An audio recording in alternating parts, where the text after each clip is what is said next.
నమస్తే. ప్రస్తుతం తెలంగాణ రాష్ట్ర వ్యాప్తంగా కూడా కాంగ్రెస్ ప్రభుత్వం వచ్చిన తర్వాత ప్రజలకు ఇచ్చినటువంటి హామీలు పెద్ద ఎత్తున అన్నీ కూడా మిగిలిపోయినాయి. ప్రధానంగా ఆర్టీసీ ఒకటి సంబంధించి ఆర్టీసీ బస్సు ఫ్రీ తప్ప మహిళలకు ఇచ్చినటువంటి హామీలు కావచ్చు, తెలంగాణ ప్రజలకు ఇచ్చినటువంటి హామీలు కావచ్చు, ఏది కూడా మరి నెరవేర్చలేదు అనేది పెద్ద ఎత్తున రాష్ట్ర వ్యాప్తంగా కూడా మొత్తం కూడా చర్చనీయాంశంగా మారింది. ఇప్పుడు మొత్తం కాంగ్రెస్కు సంబంధించినటువంటి కొంతమంది నాయకులు కూడా ప్రభుత్వం పైన విమర్శిస్తున్నటువంటి పరిస్థితులు కనబడుతూ ఉన్నాయి. ప్రభుత్వంని కొంత అంటే ప్రభుత్వానికి ఎదురు దెబ్బ స్టార్ట్ అవుతుంది అని కూడా ఖచ్చితంగా మనం కొన్ని అంశాల పట్ల చూస్తూ ఉన్నాం. కాంగ్రెస్లో ఉన్నటువంటి ఎమ్మెల్యేలు విమర్శిస్తూ ఉన్నారు కాంగ్రెస్ పార్టీని. దాంట్లో ఉన్నటువంటి కీలక నేతలు కూడా మరి కొంతమంది అటు కాంగ్రెస్ను వదిలి బీఆర్ఎస్కి వెళ్తున్న పరిస్థితి కనబడుతూ ఉంది. సో మాట్లాడదాం. మనతో పాటు అన్న ఉన్నారు. అన్న, చెప్పండి, అసలు 2.5 సంవత్సరాలు అవుతుంది కాంగ్రెస్ ప్రభుత్వం వచ్చి, చాలా హామీలు ఇచ్చినారు. సో అది ఏది కూడా నెరవేర్చలేదు అనేది నడుస్తుంది. ఏం చెప్తారు దీని గురించి? చాలా రాంగ్ ఇన్ఫర్మేషన్ అన్నది. పంచాయతీ రిజల్ట్ చూసిన తర్వాత అయినా అవగాహన రావాలి. సామాన్యుడు ఇన్నాళ్ళు బడాబాబులను కింద నలిగిపోయిన తెలంగాణ, ఒకప్పుడు తెలంగాణ అంటేనే బడాబాబుల కింద నలిగిపోయింది. ఆ బడాబాబులే మళ్ళీ గత ప్రభుత్వంలో 10 సంవత్సరాలు బాగుపడ్డారు. కింద నలిగిపోయిన వాళ్ళు ఎవరూ బాగుపడలేదు తెలంగాణలో. ఈ తెలంగాణ రేవంత్ రెడ్డి అన్న అడుగు పెట్టినాక బాగుపడింది ఎవరంటే కింద అడగని వాళ్ళే బాగుపడ్డారు. ఏందంటావా? ఏం బాగుపడ్డారు, ఏం చేశారంటావా? రేషన్ కార్డ్ అది ఒక్కటి చాలు. ఒక గుర్తింపు కార్డు వచ్చిందని వాళ్ళ ఆనందం చాలు. ₹1,00,000 ఇవ్వక ఇచ్చి పీడించుకు తినే బ్యాంకులకి దెబ్బ చెంప చెల్లుమనేటట్టు 1,00,000 నుంచి 2,00,000 దాకా మాఫీ చేశాడు. అది చాలు, అది ఉపయోగం. ఆ రైతుగా ఆనందం అనేది 10 మందికి చెప్పుకుంటున్నాడు. 10 మంది మధ్యలో ఉపయోగపడే విధంగా ఉన్నాడు రేవంత్ రెడ్డి అని గర్వంగా చెప్పుకుంటున్నాడు. అలాగే హైదరాబాదులో వచ్చి వానలు వస్తే మునిగిపోయి ఇబ్బంది పడే ఎంప్లాయర్స్ ఇంటికి వెళ్ళాలంటే నరకం చూసేవాళ్ళు.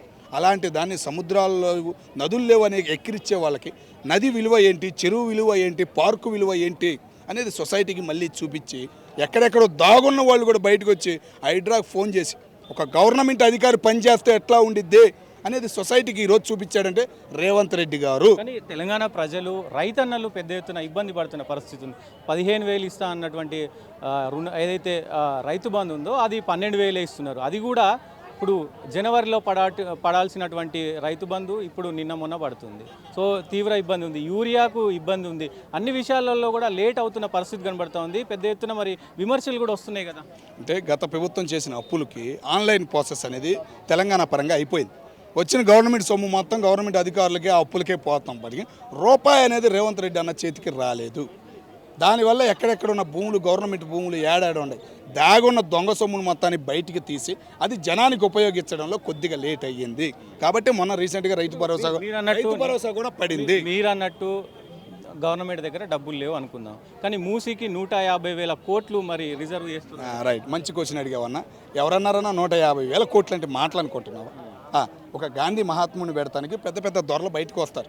దానికి అయ్యేది గవర్నమెంట్ తరపు నుంచి స్టార్టింగ్కి 150 కోట్లు మొదలు పెట్టేది. తర్వాత ఫ్రంట్స్ వస్తాయి.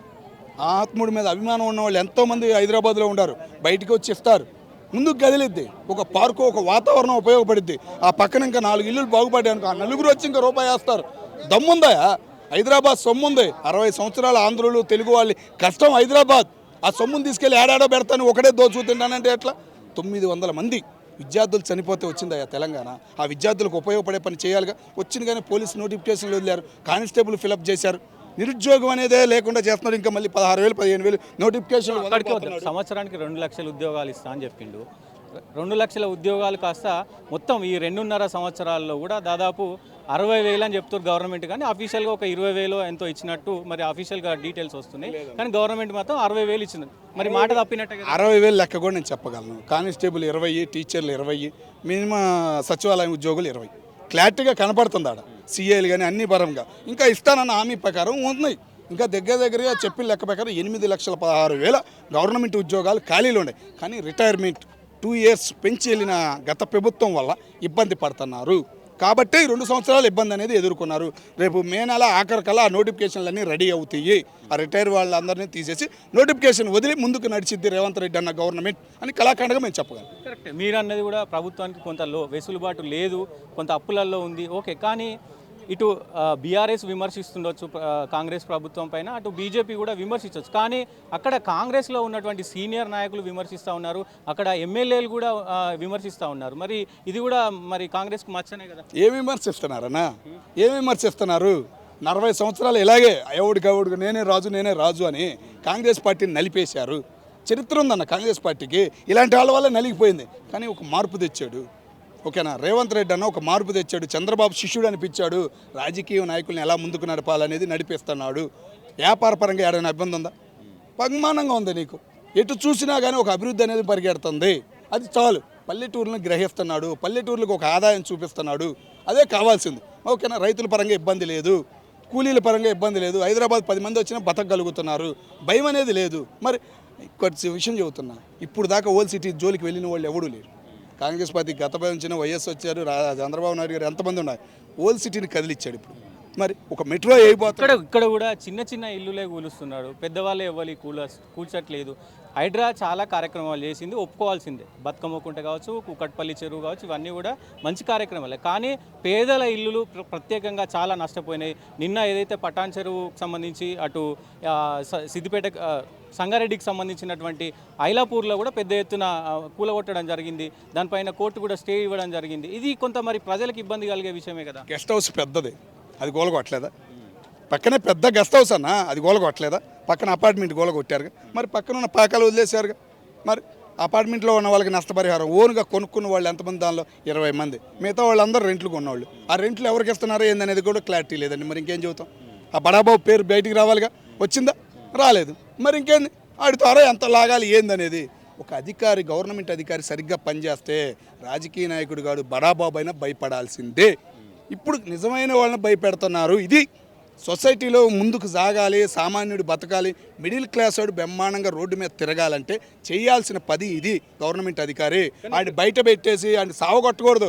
ఆడి దగ్గర నుంచి ఎంత లాగాలో అంత లాగాలి, జనానికి ఉపయోగపడే పని చేయాలి. బీఆర్ఎస్ విమర్శిస్తూ ఉంది. ఏదైతే 10 సంవత్సరాల్లో టీఆర్ఎస్ పార్టీకి వచ్చినటువంటి వ్యతిరేకత ఈ 2 సంవత్సరాల్లోనే రేవంత్ రెడ్డికి వచ్చిందంటారు. ఎవరన్నారన్నా? ఇది నా ఇల్లు కూల్చేస్తే బండ బూతులు తిట్టాను, నాకు 6 లక్షలు ఇచ్చేబడికి దేవుడు అంటున్నాను. జరిగింది అదే కదా.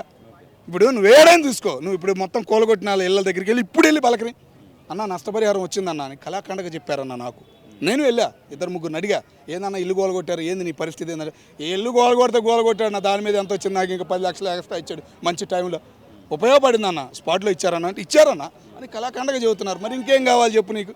మరి అదే ఉదాహరణ. ఏంటంటే ఒక అడుగుతో ముందుకెళ్తున్నాడు, ఒక ఆశయంతో ముందుకెళ్తున్నాడు. హైదరాబాద్ సొమ్ము దొరల చేతులకు వెళ్లకుండా జనానికి ఉపయోగపడాలి. నిజమైన తెలంగాణ లేని వాడికి రూపాయి ఇస్తున్నాడు రేవంత్ రెడ్డి అని కళాఖండగా మేము చెప్పగలం.